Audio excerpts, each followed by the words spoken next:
Everyone knows that Henry VIII's second wife, Anne Boleyn, was related to his fifth wife, Catherine Howard. But what few people know is that Henry VIII was related to both women. In fact, Henry VIII appears to have been related to all six of his wives. So let me explain.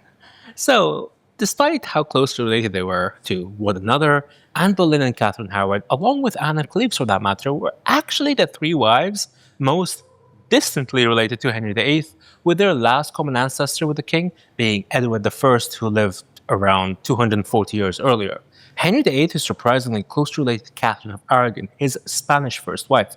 Both share a common ancestor in the infamous John of Gaunt, who happens to be Henry VIII's great-great-grandfather, and Catherine of Aragon's great-grandfather.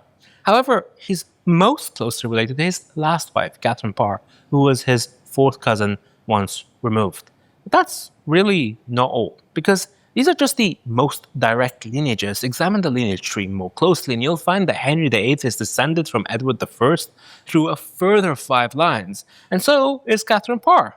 Anne Boleyn could trace her own lineage back to Edward I a further 3 times, while Catherine Howard could trace hers back a further 2 times. This phenomenon ties into an idea that we know of as the identical ancestor point, or the point at which all individuals in a population could trace their lineage back to an identical ancestor.